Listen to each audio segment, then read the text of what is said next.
First முந்திரியை சேர்த்துக்கலாம்.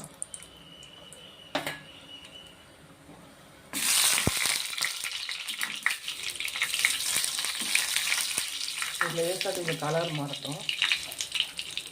மாறினோடனே திராட்சை சேர்த்துக்கிறோம்.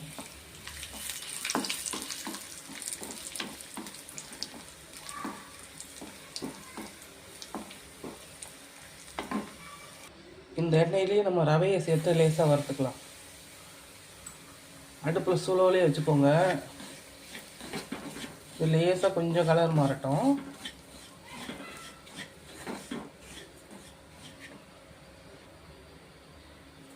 கலர் மாறிடுச்சு. எந்த கிளாஸால் நம்ம ரவை எடுத்தோமோ அந்த கிளாஸால் 3 மடங்கு இருக்கும். ஒரு கிளாஸுக்கு 3 கிளாஸ் தண்ணி வச்சுருக்கேன். நல்லா கலக்கி விட்டுக்கோங்க.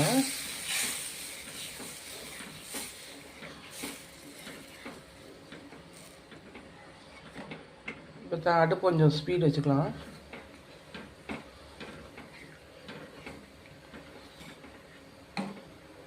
கலர் கொஞ்சோண்டு சேர்த்துக்கிட்டேன். உங்களுக்கு கலர் தேவையில்லைன்னா நீங்கள் ஸ்கிப் பண்ணிவிடுங்க. கலர் போட்டால் தான் கேசரி மாதிரி இருக்கும், இல்லைன்னா வெள்ளையாக இருக்கும்.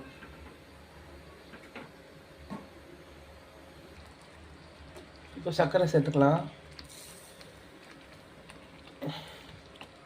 நான் கொஞ்சம் சர்க்கரை கொஞ்சம் கம்மியாக தான் சேர்க்குறேன். எனக்கு இனிப்பு ரொம்ப பிடிக்காது. ஒரு கிளாஸுக்கு 3/4 கிளாஸ் சர்க்கரை கரெக்டாக இருக்கும். இனிப்பு கொஞ்சம் தூக்கி கொடுக்கறதுக்கு நம்ம ஒரு பிஞ்சு உப்பு சால்ட் சேர்த்துக்கிறோம்.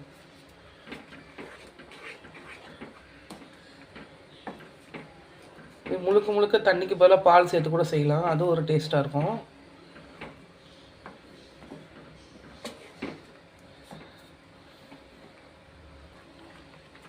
மீதி இருக்க சர்க்கரையை நான் சேர்க்குறேன், இனிப்பு கம்மியாக இருக்கிறதுனால. உங்களுக்கு இனிப்பு வேணும், அதிகமாக வேணும்னா 1க்கு 1 கூட நீங்கள் போட்டுக்கலாம். இது நல்லா அப்படியே குழஞ்சி வரட்டும். முந்திரி திராட்சையை போட்டுக்கலாம்.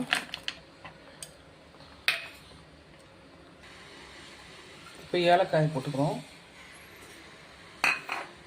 கடைசியாக இறக்கும்போது ஒரு 1/2 ஸ்பூன் நெய் ஊற்றுறேன். மொத்தமே இதில் 2 ஸ்பூன் முதல்ல போட்டோம். இப்போ ஒரு 1/2 ஸ்பூன் போட்டிருக்கேன். வேறு எந்த எண்ணெயும் நான் சேர்க்கல.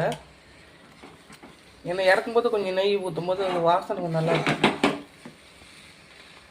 சூப்பராக நம்மளுடைய கேசரி ரெடி ஆகிடுச்சு. 5 நிமிஷத்தில் ரெடி பண்ணிட்டோம். நீங்கள் இது மாதிரி செஞ்சு பாருங்கள், நல்லாயிருக்கும். வீடியோ பிடிச்சா லைக் பண்ணுங்கள், ஷேர் பண்ணுங்கள், சப்ஸ்கிரைப் பண்ணுங்கள்.